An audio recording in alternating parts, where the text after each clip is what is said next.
स्वागत है आप सभी का हमारे साथ इस खास वीडियो में, जिसमें हम बात करने जा रहे हैं वीकली राशिफल 3 नवंबर से लेकर 9 नवंबर तक। और यहाँ हम बात करेंगे सिंह राशि और सिंह लगन के लिए कैसा रहने वाला है आपका ये वीक। देखिए, जब भी वीकली राशिफल की हम बात करते हैं तो मून बहुत ज्यादा इंपॉर्टेंट है, और इस पूरे ही वीक में चंद्रमा रहेंगे मीन में, मेष में, वृषभ में और मिथुन में।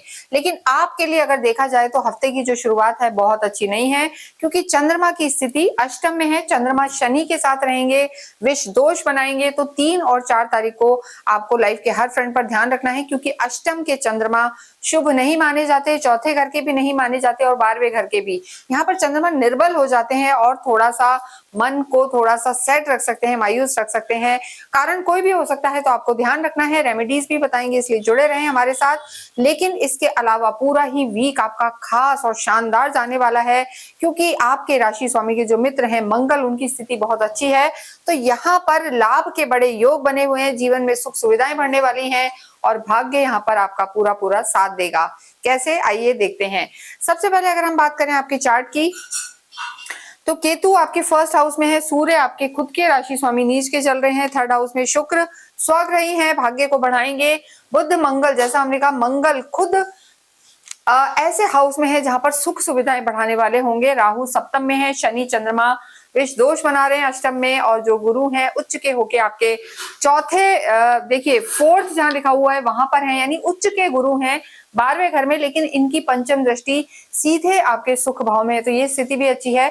तो ये पूरा ही वीक आपके लिए खास रहेगा। लेकिन जो हमने आपको समय बताया है 3 और 4, यहाँ पर आपको ध्यान रखने की जरूरत है। आपके स्वास्थ्य की अगर हम बात करें तो देखिए, यहाँ पर ओवर थिंकिंग रह सकती है, छोटी छोटी बातों पर आपको थोड़ी सी सोच ज्यादा हो सकती है, ओवर इमोशनल फील करेंगे, तो इस चीज का ध्यान रखना है। इसके साथ ही ढैया आपकी चल रही है, शनि की ढैया, और जब भी शनि की ढैया या 7.5 या दशाएं चलती हैं, तो गोचर के साथ आपकी कुंडली में शनि की स्थिति कैसी है देखना जरूरी है। तो यहाँ पर देखिए, शनि का अष्टम में होना, थोड़ा आपको लोअर बॉडी पार्ट में दर्द रह सकते हैं, नर्वस सिस्टम कभी कभी थोड़ा सा ऐसा आपको फील हो सकता है कि एंग्जाइटी टाइप आप महसूस कर सकते हैं, ओवर इमोशनल रह सकते हैं। इसके साथ जो ओवरऑल चीजें हैं कहीं परेशानी वाली नहीं है, चीजें आपकी ठीक हैं। देखिए, यहाँ पर जो गुरु है वो भी 12वें घर में है, तो हालांकि बहुत ज्यादा नुकसान नहीं करेंगे, लेकिन थोड़ा सा स्टमक का भी ध्यान रखना है, यानी खाने पीने में आपको ध्यान रखने की जरूरत है। तो स्वास्थ्य यहाँ पर ठीक है, चीजें आपकी ठीक रहेंगी। सोच को अपने कंट्रोल करें तो कॉन्फिडेंट भी रहेंगे, और यहाँ पर आपकी जो हम कहेंगे ओवर थिंकिंग की समस्या है वो भी दूर होगी। लव लाइफ की बात करें तो देखिए, जब भी लव लाइफ की बात करते हैं पंचम को देखा जाता है। 5th हाउस के जो लॉर्ड हैं वो गुरु हैं, और गुरु 12वें घर में है, लेकिन उच्च के हैं। यहाँ पर जो स्थिति बनी हुई है गुरु का उच्च का होना, हालांकि आपकी लव लाइफ यहाँ पर बेहतर होगी, अंडरस्टैंडिंग बनेगी। जो पहले कहीं बहुत आर्ग्यूमेंट्स होते थे, चीजें होती थी, ईगो क्लैशेस होते थे, वो सब इस हफ्ते में समाप्त हैं। लेकिन यहाँ पर ऐसा भी होगा कि जो आपके पार्टनर हैं थोड़े से बिजी रह सकते हैं, बिजी रहेंगे, समय नहीं दे पाएंगे, वो थोड़ा सा आपको एक खालीपन लग सकता है। अन्यथा यहाँ पर लव लाइफ आपकी अच्छी है। केतु की पंचम दृष्टि कभी कभी मन में भ्रम पैदा कर सकती है, कहीं इनका कुछ और तो नहीं है, ऐसी कोई समस्या हो सकती है। लेकिन घबराएं नहीं, यहाँ पर आपकी चीजें बहुत जल्दी और भी बेटर होंगी।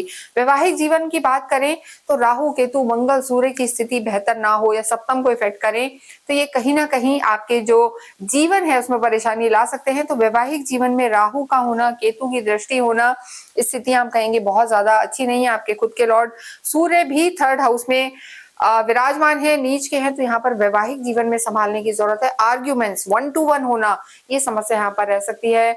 छोटी छोटी बातों पर गुस्सा हो जाना, कॉन्फ्लिक्ट हो जाना, ईगो क्लैशेस होना, इसको आपको थोड़ा सा कंट्रोल करने की जरूरत है, और आप ही को करने की जरूरत है, क्योंकि हमें नहीं पता आपके जो पार्टनर हैं, स्पाउस हैं, हस्बैंड या वाइफ, वो कौन सी राशि के हैं। अगर वो किसी भी रूप में अग्नि तत्व वाली राशि के हैं तो चीजें ज्यादा दिक्कत भरी हो सकती हैं। और देखिए, शनि की ढैया चलने के कारण पर्सनल लाइफ में थोड़ा सा समस्या रह सकती है। तो हफ्ते की शुरुआत में स्पेशली आपको 3 और 4 तारीख जो हमने बताई, यहाँ पर अपनी मैरिड लाइफ का बहुत बहुत ध्यान रखें। जिन लोगों का विवाह नहीं हुआ है, विवाह के योग्य हैं और उनके लिए अच्छे प्रपोजल आ रहे हैं, उन्हें भी हम कहेंगे कि कुछ समय लें, ना सिर्फ ये हफ्ता बल्कि कम से कम ये नवंबर का महीना वैवाहिक जीवन के लिए बहुत ज्यादा साउंड और अच्छा नजर नहीं आ रहा है। तो यहाँ पर आपको संभलने की जरूरत है, आर्ग्यूमेंट्स को अवॉइड करने की जरूरत है, किसी की तीसरे के कहने में भी आपको नहीं आना है। इसके साथ ही अगर हम देखें यहाँ पर आपके कार्य क्षेत्र को, देखिए कार्य क्षेत्र के जो लॉर्ड हैं शुक्र हैं, उनकी स्थिति यहाँ पर बहुत अच्छी बनी हुई है। शुक्र आपके लॉर्ड हैं, इस समय पराक्रम में स्वग्रही हो गए हैं और यहाँ से वो आपके भाग्य को भी देख रहे हैं, तो शुक्र का यहाँ होना आपको एक्टिव रखेगा। घूम फिर के अगर आप कोई काम करते हैं, ट्रैवल एंड टूर में है, क्रिएटिव फील्ड्स में है, अच्छे ब्रांड से जुड़े हुए हैं, मीडिया से जुड़े हुए हैं, एआई या किसी भी तरीके से प्रोडक्शन मैन्युफैक्चरिंग हाउसेज में है, तो यहाँ पर आपके लाभ के पूरे योग हैं। और विदेशों में अगर काम कर रहे हैं, ऑलरेडी वहां हैं, एग्जिस्टिंग जॉब ही आपकी विदेशों में है, तो भी लाभ हो सकता है। विदेश जाना चाहते हैं तो ये वीक आपके लिए अच्छा है। यहाँ पर आपको दूर दराज अपने नेटिव प्लेस से दूर रह के अगर आप कोई कार्य करते हैं या ऐसा कोई कार्य है जहां पर आपका एक्सपोर्ट इंपोर्ट वगैरह है, मेटल से रिलेटेड काम है, रियल एस्टेट का काम है, तो ये वीक आपके लिए अच्छा है। लेकिन देखिए इस वीक में पैसे के लेन देन में आपको ध्यान रखने की जरूरत है, क्योंकि जो आपके देखिए धन भाव के लॉर्ड हैं, लाभ के लॉर्ड हैं बुध, वो हालांकि आपकी बैठे हैं 4th हाउस में, तो स्थितियां अच्छी हैं, लेकिन खर्चे भी होंगे, धन भी आएगा। बस आपको ओवर इमोशनल नहीं होना और इमोशनल होके पैसा किसी को दे नहीं देना, इन्वेस्ट नहीं करना। यहाँ पर आप इस चीज का ध्यान रखें। और जो हमने डेट्स बताई हैं 3 और 4 को आप प्रोफेशनली कोई भी बड़ा डिसीजन ना ले, वो आपके लिए उचित होगा। वाणी आपकी बहुत अच्छी हो जाएगी, काफी अट्रैक्टिव पर्सनालिटी होगी, तो ओवरऑल समय आपका अच्छा है। लेकिन आपको अपने राशि स्वामी सूर्य को मनाना जरूरी है, तो उसके लिए हम रेमेडीज आपको जरूर बताएंगे।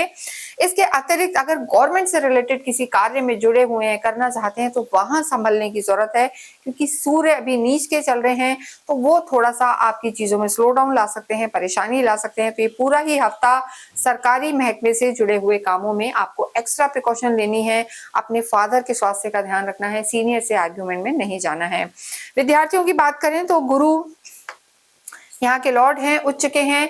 देखिए यहाँ स्थितियां अच्छी हैं, हायर एजुकेशन में जाना चाहते हैं, मास्टर्स करना चाहते हैं और आप किसी तरीके से टीचिंग की लाइन में है, काउंसलिंग के काम में है, कंसल्टेंसी के काम में, हीलर्स हैं, एस्ट्रोलॉजर्स हैं, अकल्ट में जुड़े हुए हैं, तो ये समय आपके लिए अच्छा है। विदेशों में जाके पढ़ना भी चाहते हैं तो भी समय अच्छा है, लेकिन सरकारी किसी एग्जाम की तैयारी कर रहे हैं तो बहुत ज्यादा सफलता इस वीक में नहीं नजर आ रही है। स्पेशली 3 और 4 को अगर कोई एग्जाम है तो बहुत बहुत मेहनत करें, तब हो सकता है कि रिजल्ट कुछ पॉजिटिव हो। इसलिए मिला जुला असर रहने वाला है। आपके भाग्येश मंगल हैं और हमने यहाँ लिखा भी है कि भाग्य आपका साथ देगा, क्योंकि मंगल स्वग्रही हैं, सुख भाव में बैठे हैं, तो लग्जरी, सुख सुविधाएं, घूमना फिरना, मौज मस्ती, सब कुछ आपके जो भाग्येश हैं आपको दिलाएंगे। आध्यात्मिक आप होते हैं, धार्मिक यात्राएं यहाँ पर पूरी नजर आ रही हैं और केतु का लगन में होना आपको धर्म के प्रति जोड़ता है, अध्यात्म के प्रति जोड़ता है। इंट्रोवर्ट तो हम नहीं कहेंगे, लेकिन अंतर्मुखी जिसे कहते हैं कि अपने में सोल कनेक्शंस यहाँ पर बढ़ते हुए नजर आ रहे हैं, आध्यात्मिक उन्नति भी नजर आ रही है। तो ओवरऑल इस समय आप धार्मिक भी रहेंगे, घर में धर्म का माहौल, अध्यात्म का माहौल पूरा रहेगा और यहाँ पर दान पुण्य भी करते हुए आप नजर आ रहे हैं। तो पूरा ही ये वीक सिंह राशि के लिए अच्छा है, लेकिन स्टार्टिंग ऑफ द वीक आपको अपने रिश्तों का ध्यान रखना है और क्रोध पर संयम रखना है। सरकारी महकमे से जुड़े कार्यों में थोड़ा सा डिले यहाँ पर नजर आ रही है, तो इन चीजों का ध्यान दें। जितना हो आपके राशि स्वामी सूर्य की आराधना करें, सूर्य को आप जल चढ़ाएं। जब जल चढ़ाएं तो वो जो जल नीचे गिरता है ऐसे हो कि वो गुलाब के पौधे में गिरे, या आप कोशिश करें कोई गमला रख लें। आदित्य हृदय स्तोत्र का पाठ करें, गायत्री मंत्र का जप करें, इससे आपको काफी लाभ होगा। आपके जो भाग्येश हैं हनुमान जी, उनकी आराधनाएं करें, मंगल की आराधना करें, हनुमान चालीसा करें। और क्योंकि ढैया अभी ऑन है तो यहाँ पर आपको अवश्य ही शनिवार के दिन पीपल के पेड़ में मीठा जल चढ़ाना चाहिए और स्ट्रीट डॉग को फीड करना आपके सारे अनिष्टों, बीमारियों, दुख दर्द को दूर करने वाला होगा। इसके साथ ही इस वीडियो को हम ये विराम देते हैं। कमेंट बॉक्स में आप अवश्य ही ओम सूर्याय नमः, ओम भास्कराय नमः लिखें।